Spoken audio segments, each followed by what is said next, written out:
Okay, everybody, just get rolling. First of all, is anybody having any difficulty with checking out the readings?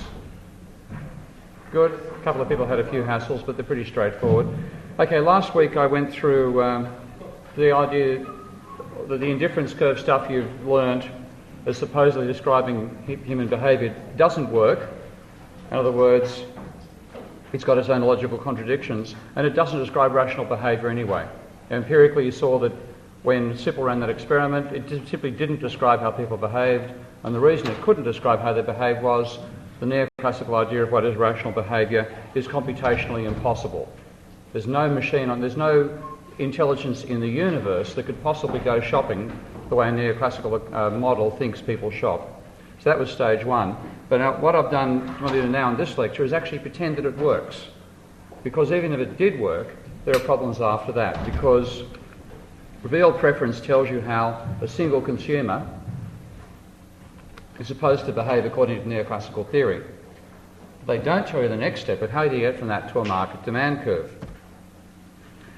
Now, if you read your textbooks, no problem. You simply add horizontally, if they talk about it at all. They'll normally just teach you about how to derive from a set of indifference curves and then use that downward sloping demand curve as the market demand curve.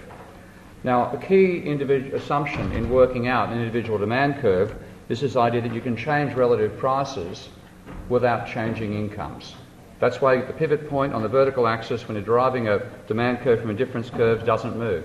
But you can't assume that in a general model. When you're looking at more than one person, you're looking at the entire economy, and you're trying to work out in one market alone what's going to happen when you change prices in that market. Because people earn their incomes by selling goods and services, changing prices will change people's incomes. So you've got to take a look at that in a more general situation. So this operation here assumes changing relative prices doesn't change incomes because that pivot point, if I can get the mouse working, that pivot point doesn't move. Okay? Which is okay for a single consumer. That's, one of those ceteris paribus assumptions that neoclassical economists love. But you can't assume it for more than one consumer when you're looking at a general position, because prices are the sources of incomes. What you own in a neoclassical model is what you sell times whatever its price is, whether that be labour or bananas or coconuts or whatever else.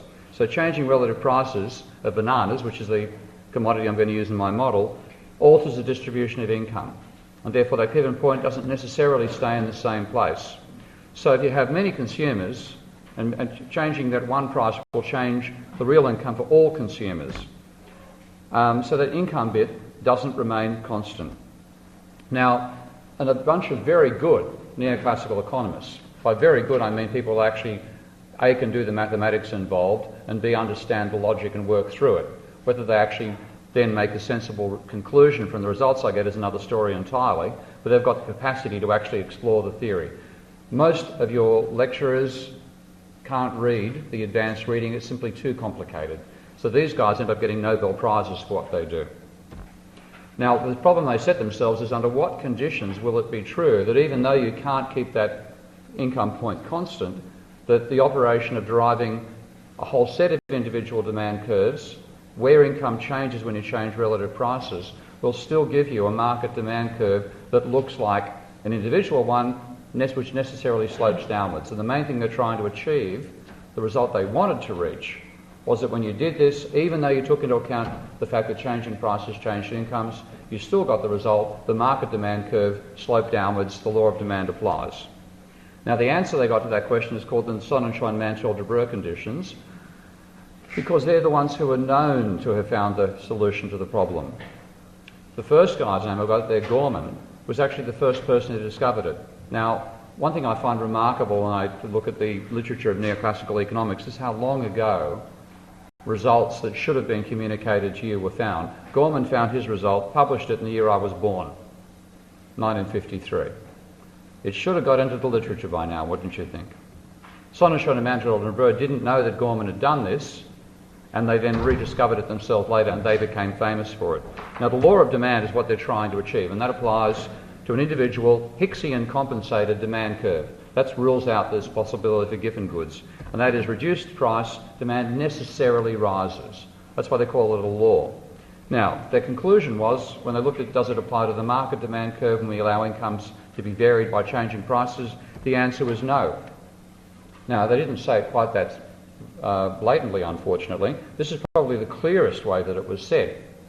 We proved that every polynomial is an excess demand function for a specified commodity in some n commodity economy. Any idea what that means? What's a polynomial?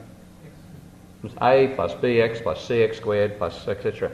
Well, the a is a constant, straight line, horizontal. That could be a demand curve. That's what they're saying here. A minus bx, which is the downward sloping curve, that could be a demand curve. Now, what they wanted was that only the a minus bx type could be a demand curve, whether it's linear or non-linear. But they also showed that a is a demand curve. A plus bx could be a demand curve. A plus bx minus cx squared could be a demand curve. Ultimately, anything you can describe using a polynomial could be a demand curve in a market. That's not what you see in the textbooks, is it? So a demand curve for a single market can have any shape you can describe with a polynomial. And basically that's a shape that is a constant line, so it doesn't leave the page, and you don't cross over the line. Okay? So long as you have those two conditions, any squiggly line you draw, which doesn't cross over itself, can be a demand curve. So you can't even study a single market by presuming it looks like an individual demand curve. Yet, of course, that's what you do in neoclassical theory of micro. And to make it worse, because neoclassical economists are all addicted to seeing the world in terms of microeconomics, they've made macroeconomics the same thing. Now, you don't get taught this in undergraduate classes. You'll probably have to suffer through it in an honours degree if you do an honours course. But they now teach and believe in what they call dynamic, stochastic, general equilibrium. Sexy sounding title. That's another way of saying we model the entire economy as one consumer, where that one consumer is the only worker in the only firm which operates in perfect competition and decides how much labour to supply in a labour-leisure trade-off by deciding what price to produce by profit-maximising behaviour, where price equals marginal cost. That's how they model the macroeconomy these days. No bloody wonder they didn't see the financial crisis coming. Anyway, the conditions. Market demand curves do not obey the law of demand, even if you're summing individually well-behaved demand curves. So you can have a couple of people who look like this. You can have Crusoe with a downward sloping Hicksian demand curve and Friday the same. You add their demands together and that's the market demand curve you're going to get. And what I really see this as being is an accidental proof by contradiction, which means they started by assuming that market demand curves did obey the law of demand. They then derived conditions under which that was true, and those conditions contradicted the initial assumptions they set up. And therefore they don't obey the law of demand. That's not how they talk about it. That's how I think it should be interpreted. Now, does anybody here know what proof by contradiction is? The mathematicians in the front row know it, a couple of engineering graduates here. But anybody else at all? Okay. It's a very venerable old mathematical technique. To prove a proposition, mobile phone off please. Actually, tell you what, I better turn mine off too, hadn't I, after last week? It's an ancient technique which to prove something you can't really solve, what you're trying to work out is, for example, is the square root of 2 a rational number? Now you start off by saying, well, let's assume it is. Okay, so we then say the square root of 2 is a rational number, which means it can be described accurately as the ratio of two integers. Then you follow through the logic from that and you find a contradiction. And therefore you prove the square root of 2 is not a rational number. Now this is how, that was actually found by the ancient Pythagoreans. I'm not quite certain when it was. I think it was about 500 BC or about 500 BC. And their whole school of mathematics was based on the idea of rational numbers, which means they thought you could describe anything as the ratio of two integers, a over b, where a might be 3 and b could be 7, for example. And that was almost a religious foundation of their school of thought. But they have a real problem. They also had a lot of fun playing with triangles, of course, to get a right-angled triangle. Okay, now if you have a right-angled triangle where one side is 3 units long and the other is 4, you get a squared plus b squared equals c squared, and the hypotenuse is 5. Okay, and they made great play of that sort of thing. One of the simplest right-angled triangles is a right-angled triangle where both sides are equal to 1 unit long. And they try to work out what's the length of the hypotenuse. Well, it's going to be the square root of 2. But they could never find an integer pair that actually worked when they tried to measure it. It never settled down. Now, finally, one Pythagorean did prove what the square root of 5 was. It wasn't done using the square root of 2. He actually worked with what they call that's a hexagonal shape. And he then showed if you draw the patterns, if you draw a hexagon like a 5-sided object, and then draw all the connecting lines between it, you get another hexagon in the middle. And you can then prove the ratio of one hexagon to another never settles down. You get a different ratio at each scale using geometry. The guy who proved that, guess what happened to him? He was killed. Absolutely. Chucked overboard in the Mediterranean and drowned. Now, a short while later, they got used to the whole idea of irrational numbers and developed the whole mathematics of it. But that's the first reaction to it. Neoclassical theory, in my opinion, rather than drowning the person who discovered it, has drowned the result. So I'm going to try to show it to you clearly. But I'll show how this whole idea works of using proof by contradiction. So if the square root of 2 is rational, then there have to be a couple of integers which are the smallest two integers for which that ratio is equal to the square root of 2.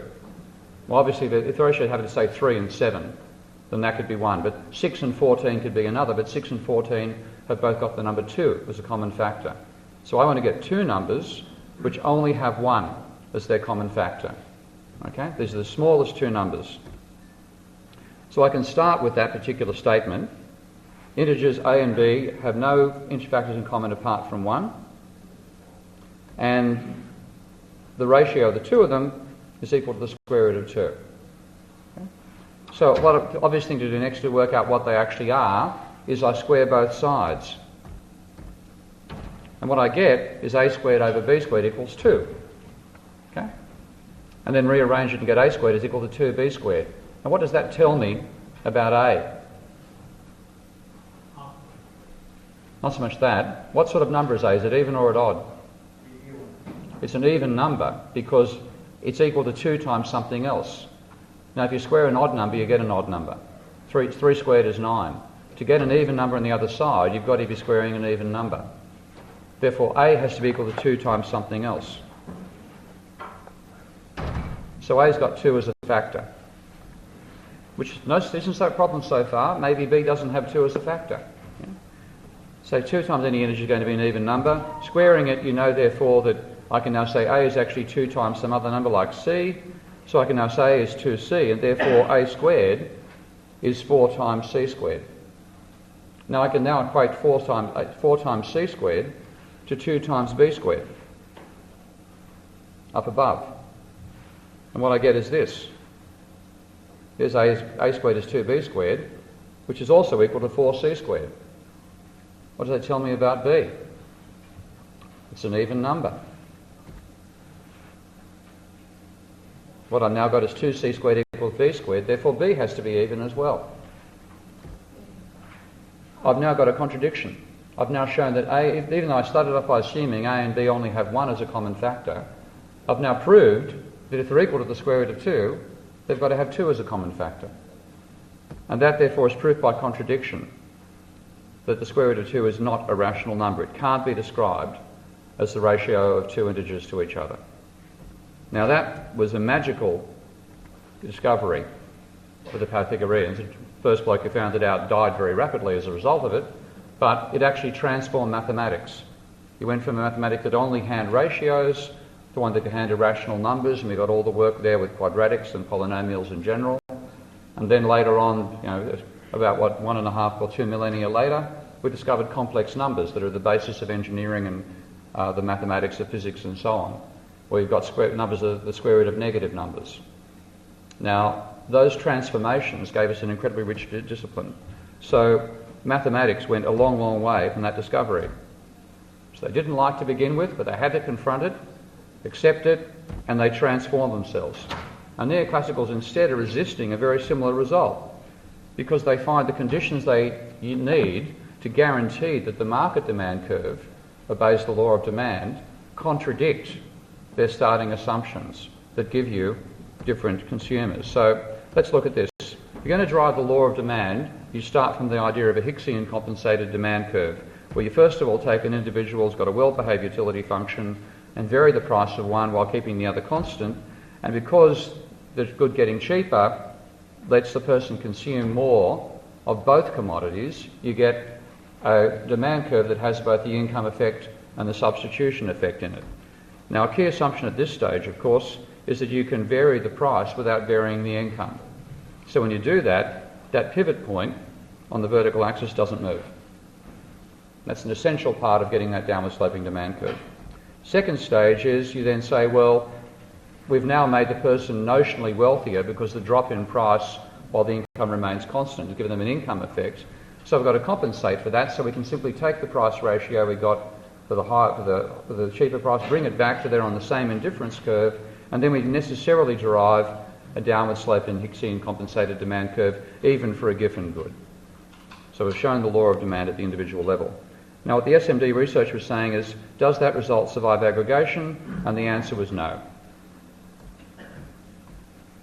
So let's go through it again, emphasising the point. The individual stuff ignores that price effect on income, but in a two or more consumer model, we've got to take it into account. And to actually have more than one consumer and more than one commodity, we can set up a set of conditions. First of all, our consumers have to have different income sources. And they've also got to have different tastes. If they don't have that, then there's only one consumer. And secondly, tastes have to change with income. Because if tastes don't change with income, if you consume goods in exactly the same ratio as your income rises, what you're really saying is only one commodity. Imagine if your consumption of pizzas and toilet paper grew in proportion to each other. Okay? It doesn't happen that way. As your income rises, you change the ratio of things you buy over time. So let's consider now a simple two consumer, two commodity world. I'm going to have Robinson Crusoe and Man Friday as my two people, and they're on a desert island where all I've got to eat is coconuts and bananas. And as it happens, Crusoe owns all the bananas and Friday owns all the coconuts. Now, I'm not even taking production into account here. I'm just looking at them having an existing number of these to trade with each other. And coconuts are the necessity, and bananas are the luxury.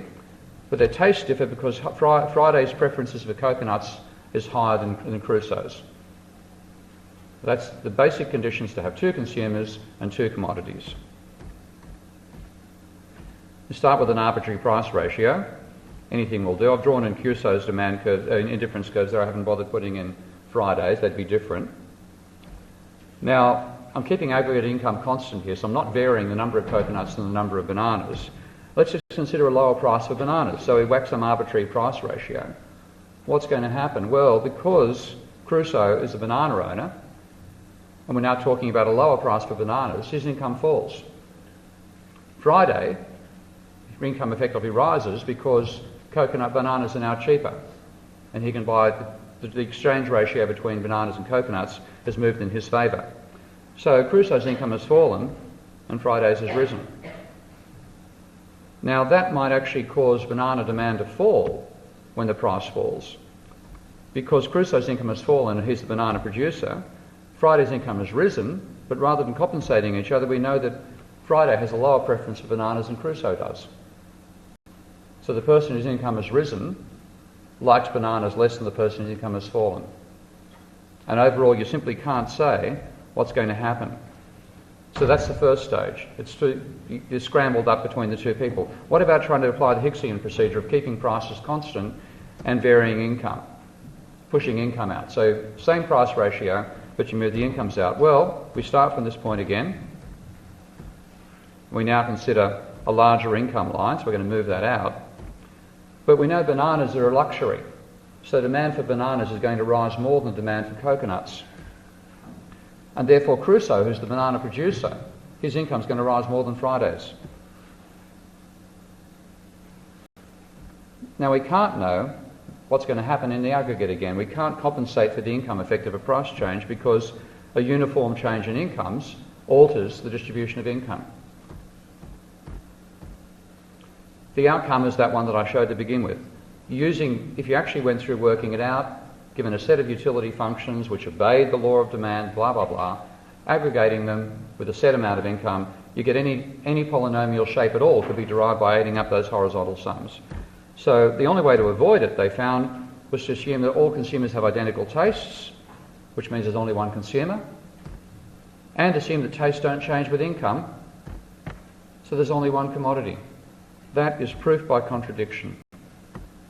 Because we started with two consumers with different tastes and two different commodities, so we're proven by contradiction that the law of demand does not apply to the market demand curve. Now, I wish the Neoclassical said it that way because they might have actually progressed. What instead they say is stuff like this. They call it stringent conditions. Okay? They say that only under stringent conditions will they obey the law of demand and reflect the laws of revealed preference. And these are the strict conditions as put down by Sonnenschein and Schaefer in the Handbook of Mathematical Economics, a book, by the way, edited by Arrow, who's a Nobel Prize winner. So again, it's the sort of thing that neoclassical economists should read. So when preference is homothetic and the distribution of income is independent of prices. Now look at that line, because you'll get a lot of hullabaloo by neoclassical economists saying their theory is better than classical schools because they take into account how changing prices changes incomes, etc., etc. But to derive a demand curve, they've got to assume that changing prices doesn't change incomes. Now Gorman puts it this way. He says you can do the aggregation if, and notice the next thing, and only if, so it's a necessary condition, personal Engels curves are parallel straight lines for different individuals at the same prices. What on earth does that mean? Let's take a look. Remember Engels curves? Or Engel curves? Ever doing those at all? Okay, you see how consumption changes with income, and there's three basic classes. The luxury consumption will rise as income rises relative to other goods, necessity consumption will fall, and a given it'll go backwards. So we can graphically do this. Here's a necessity. Draw in your indifference curves, choose one price ratio with higher levels of income, curves up that way, you're consuming less of that good compared to others as income rises. And luxury bends the other way. And there's a given good which bends backwards, so the higher your income is, the less you consume of that good. You done all that stuff? Gorman's result was that none of those curves can apply. You're going to aggregate and get a market demand curve, let alone do macroeconomics. None of those curves can actually apply. Instead, they've got to be what they call homothetic or neutral. And a neutral good is one where, as your income rises, your consumption line is exactly a straight line. Now, what on earth does this mean? Saying relative consumption doesn't rise as your income rises. So if you consume, for example, one pizza, one Coke and no Rolls Royces a day, when you earn $100 a day, then you're earning $10,000 a day, you're going to consume 100 pizzas, 100 Cokes and no Rolls Royces. Does that sound sensible to you? But that's not as bad as it gets worse. They say not only is that the case, you might be a bit of a weirdo and somebody else consumes Rolls Royces at that level of price. No, can't have that. Your preferences have to be parallel to everybody else's at the same price ratio. So if I draw that line for you, the one I draw for Bill Gates has to have exactly the same slope. And it gets worse than that, because one thing Gorman doesn't realise, it's bizarre because he's mathematically gifted when he wrote this down, but if you have parallel lines that pass through the same point, they're the same point. The same line, pardon me. And because they don't take into account credit when you consume, all Engels curves pass through 0, 0. Therefore, not only are they parallel, they're the same line. So everybody has to have identical preferences to derive a market demand curve. So this is all you can have. Whatever ratio you draw, for everybody, they're all on the same straight lines.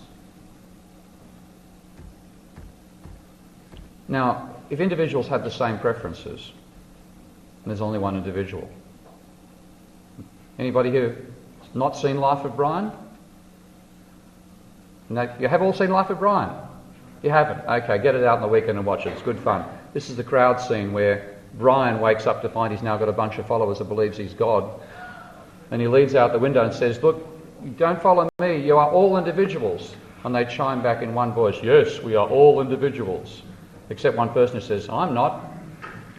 Okay. And if your relative consumption doesn't change as the number of income rises, then there's only one good. So I can't have one green bottle there. They've got to all be transparent. Now, this is sheer nonsense. If you say that, it's proof by contradiction that market demand curves can have any shape at all, even if individual curves shape downwards. So it's a total nonsense to teach micro using downward sloping demand curves. They haven't justified it. So they like drawing demand curves like that. But the reality is, even for doing a single market, this is more valid. Start with an individual like that, sum it up, and what you'll get is something like that. Now, of course, you can make all sorts of statistical arguments about what's likely to happen with demand and so on. That's outside the theory.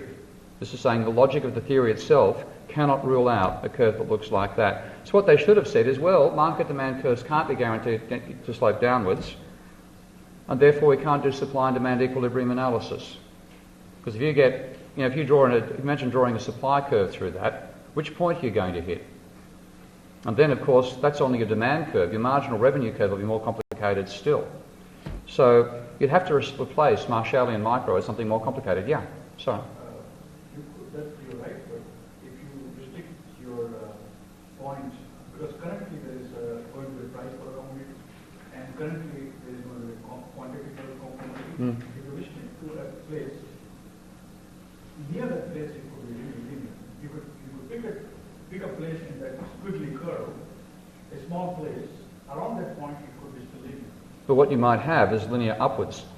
It could be linear upwards or linear and therefore you've got unstable equilibrium, and you won't get equilibrium analysis. So you can't save it. And the reality is, it's like saying we can work with numbers and presume they're all rational. If that was the case, you'd be sitting in a marble enclosure on the ground floor, and I'd be wearing a toga still. Okay? Mathematics would not have progressed if that had happened in mathematics. And economists have stuck us at toga level economics. Yeah. Having a trend, for example, individual demand curve is a very small thing compared to the market. And as we look at things from, looking at 1 day's data for shares, for example, and 10 years worth of data, we can see trends. And if the market demand, as it actually appears over there, trending downward, why can't it do true then? Then we have a new theory which is empirically based. And that means we have an entirely new approach to economics, which I'll be delighted to see, but it would be empirical, not based on neoclassical theory, and it wouldn't model the entire economy as one utility maximising consumer. So I agree with you. Pardon? So you agree with that? Oh, I agree it's feasible, but the thing you wouldn't get equilibrium analysis out of it, and you have an utterly different approach to micro. What you'd be teaching is, does anybody here own a Walkman? Does anybody here know what a Walkman is? Okay. Does anybody here own an iPod? Or an iPad? Or an iPhone? Okay. That's the interesting thing about consumption. How do we go from consuming Walkmans to consuming iPods? That's a dynamic issue. There's interesting stuff in micro. If you look at an evolutionary process of how our consumption changes over time, how we cause things to shift, how different classes get targeted for different things. You don't try to sell Rolls Royces to the people rioting in Brixton. You do try to sell them to the people who caused the riots by robbing the banks, by owning them in High Street. So that is a real approach. So you could do it, and you probably find, generally speaking, as prices rose for a particular commodity, demand would fall. But that would be bringing in issues of income distribution, marketing dynamics, and so on. It wouldn't be neoclassical theory. Now, in macroeconomics, the reason it's so important, because if they just stopped at the level of micro, it wouldn't be so bad. But they've colonised and taken over macro, and they now model the entire economy as one person. Now, that's mad, but what you could do is say, well, it's obviously what we've shown by those conditions is you can't aggregate everybody. You can't add Bill Gates and a homeless person in Central Railway Station as one individual. But you could perhaps say, well, let's put Bill Gates together with Jamie Packer, on one hand and put all workers in the same group and then say they've got coherent demands, so we can treat them as one individual at that collective level, which brings us back to class analysis. And that's in fact how one of the few sensible neoclassicals who reacted to this argued. He said that what we've shown by these conditions is you can't treat the entire economy as one individual. We may be forced to work above the level of the individual. And then he said, finally, the idea we should start at the level of the isolated individual, which of course is still a religion in neoclassical economics, what they call methodological individualism, is still the core of the way that neoclassical school works. He's saying we may have to abandon that. We've actually proven it doesn't work. Now, that's not how you hear about it, of course. What you get in some cases is an honest but obscure statement. This is in that handbook of mathematical economics again. And this is quite clear. I don't think anybody could read this and not know that they couldn't use a downward sloping demand curve in a market. Market demand functions need not satisfy in any way the classical restrictions. Notice it says classical restrictions. Restriction being a downward sloping line or curve. He said the importance is clear. Strong restrictions are needed. That's where you come back to these conditions that contradict the starting assumption. Only in special cases can you treat the entire economy as an idealised consumer. But neoclassical economists like Paul Krugman and Ben Bernanke happily model the entire economy as one consumer. Ben's getting a bit radical, occasionally uses two, and so does Krugman. But they aren't aware of the impact of this statement. Now, that's how you see it in an advanced research book. This is how the dominant postgraduate book put it across. If you do an honours degree, you're likely to get variant. Do they still use variant? Yeah, okay. Here they use variant. It is sometimes convenient to think of the aggregate demand as the demand of some representative consumer. The conditions under which this can be done are rather stringent, but a discussion is beyond the scope of this book. It's sort of saying, a bit too difficult for you guys, but don't worry, it's all okay. Garbage. The second edition, I really love this progression as well. When he first spoke about it in the second edition of the book, he said that when he got one, the demand function that does work, and I'll show you what that is later, he said that can be rationalised by a representative consumer. Now, rationalised, even though rational, is a positive word, rationalise implies I'm using a bullshit story to get away with something here, okay? Look what he changes to in the third edition of the book. Generated, much more responsible, okay? So no wonder that honest students go through and end up doing PhDs not knowing that what they're basing their theory on is unsound. Undergraduate texts are even worse, the ones you guys have been through. They don't even discuss it. This is Sloman and Norris, which was used here for some years. I think it might still be used in first year or second year. It said the demand curve is arrived at by adding up total demand of all consumers at market for any given price. They don't even mention that there's an aggregation problem. That's not being dishonest. I'm virtually certain that's because they don't know these conditions. They don't actually learn this stuff. The fundamental truth I learned in rewriting debunking economics was neoclassical economists, generally speaking, don't understand neoclassical economics. They don't know their own discipline. Paul Samuelson, he wrote the very first textbook back in 1948. His PhD thesis became the first microeconomic textbook, effective economic textbook. And he says that the market demand curve is found, he's talking about aggregation now, by adding up quantities demanded by all individuals at each price. Pardon me. Does the market demand curve obey the law of downward sloping demand? It certainly does. On he goes, a few more statements on the same front. Now that's provably false. But the ironic thing is, as I found again in researching the book, Samuelson thought he proved it, and this is how he proved it. He started by admitting the problem. So he said, first of all, how can we defend using indifference curves for a whole community rather than just for an individual? He said, well, we could claim the community, look at this, claim the country is inhabited by a number of identical individuals with identical tastes.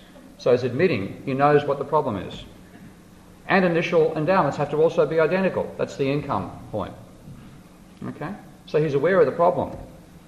He said, that's not very realistic. Well, gee, thank you. But it's an improvement over Robinson Crusoe, okay. That's stage one. But then he claims, well, he then says you can't even add up a family. You try to aggregate individuals in a family, you can't do it, because they're different individuals. However, Since blood is thicker than water, notice that one, the preferences can be interrelated by what we call a consensus or social welfare function, which takes into account the deservedness of each individual. So the family can act as if it's maximising a joint welfare function, where income is reallocated within the family, so everybody's ethical worth is equalised. Anybody live in a family like that? Okay. But then here's the magic trick. He assumes the entire economy is one big happy family, just like the people in England right now. Okay? The same argument will apply to all of society if optimal reallocations of income can be assumed to keep the ethical worth of each person's marginal dollar equal. And that's why people are rioting in Brixton and everywhere else in London. A rigorous proof is given. Rigorous. That's rigorous? It's rigor mortis. You should be dead for something as stupid as that. That's what he thought. America's one big happy family. And therefore that's why he writes in his textbook that he can prove that the demand curve slopes downwards. Honestly, what was he smoking? Unbelievable. Now, PhD textbooks repeat this nonsense. Now there's a PhD textbook that's taken over from Varian at the PhD level by a guy called Mas Colell, who's recently become a finance minister for one of the states of Spain. I expect riots to break out there very shortly.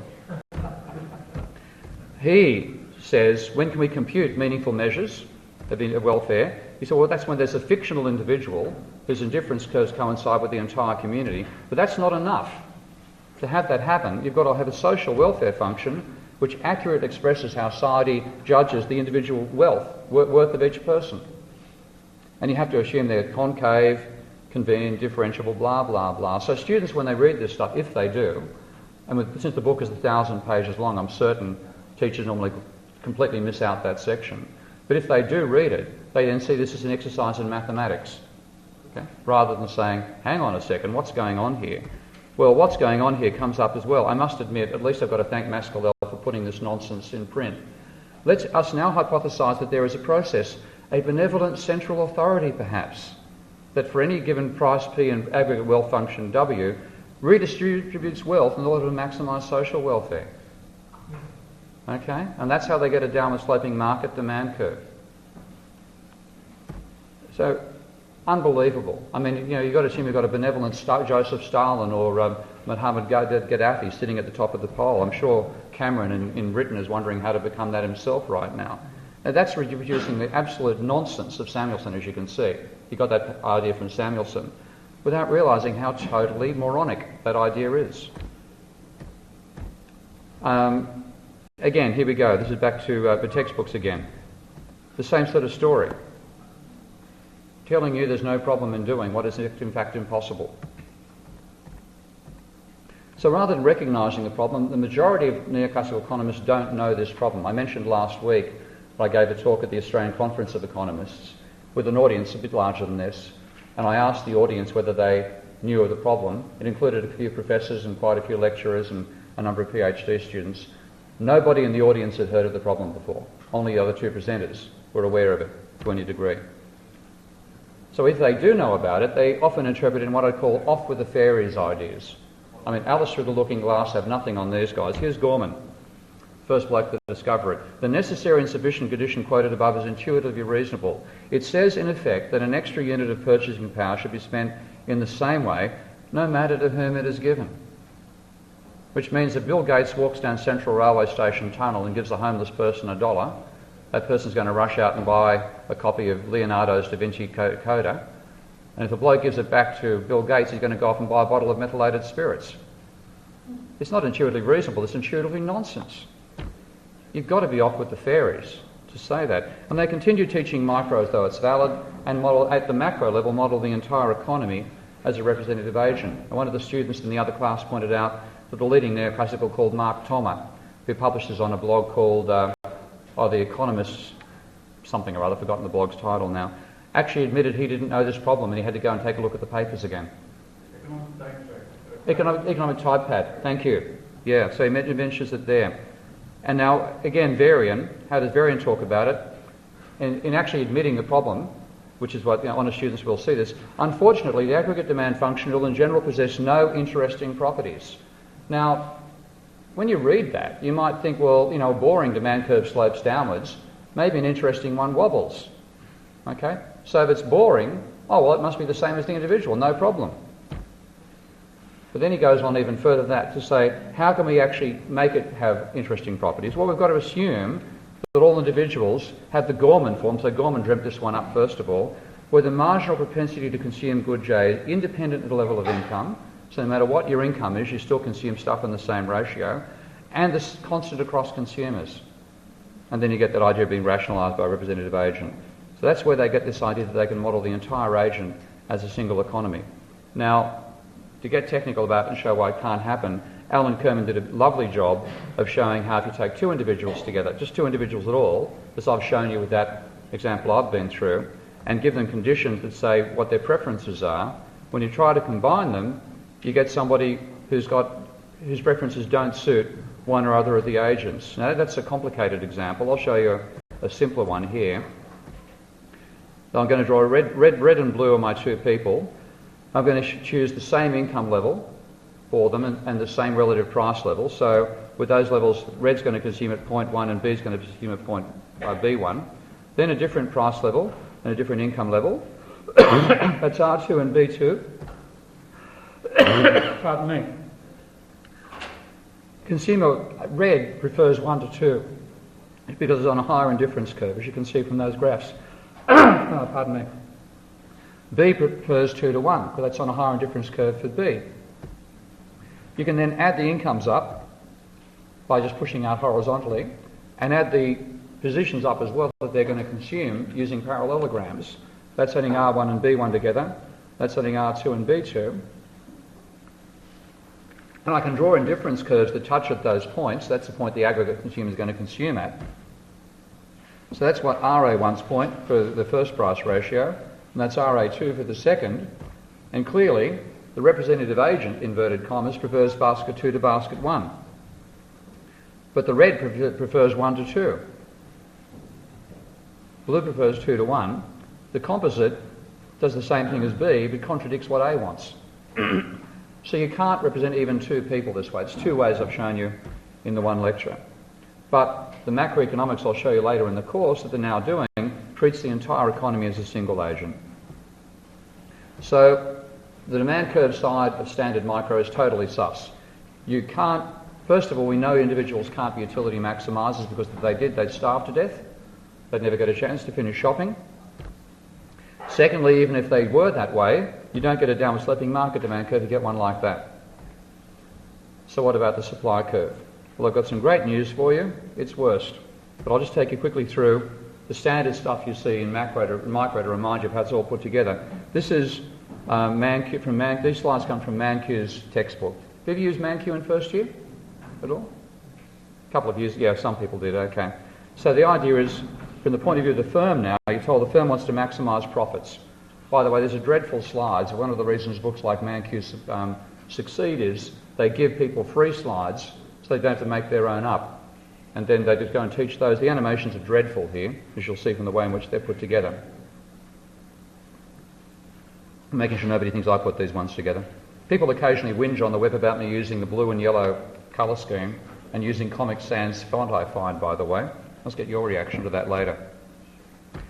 So there's a monopoly, sole producer, downward sloping market, demand curve, price maker, reduced price to increase sales, competitive firm, one of many, horizontal demand curve, price taker, sells as much or little at the same price.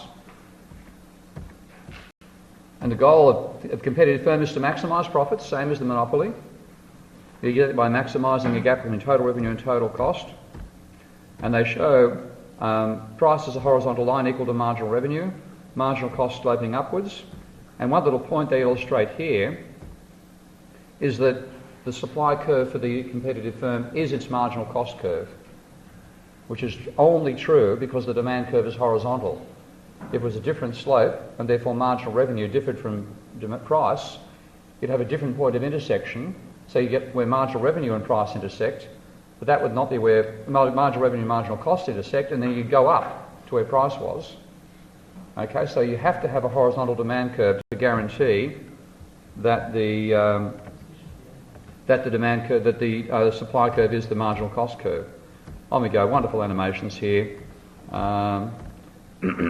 and that's a profit for a competitive firm. This is comparing perfect competition to monopoly, and downward sloping demand curve for the monopoly.